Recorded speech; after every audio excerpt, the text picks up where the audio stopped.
विटेपल्ली रोशन colony में आतिशबाजी की वारदात पेश आई। बताया जाता है कि यहां एक फैक्ट्री में अचानक आग भड़क उठी और देखते ही देखते शोलों में तब्दील हो गई। मुकामी आवाम ने पुलिस को इस वाक़े की इत्तला दी, ताहम फायर इंजन की ताखीर से पहुंचने तक आग मजीद भड़क उठी और 1 घंटे की तवील जद्दोजहद के बाद आग पर काबू पाया गया, जबकि फैक्ट्री का साजो सामान मुकम्मल जलकर खाकसर हो गया।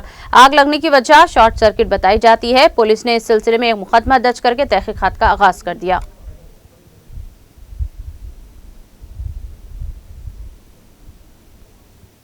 मेरा नाम इमरान खान है। रोशन कॉलोनी वट्टेपल्ली में मेरी कंपनी थी।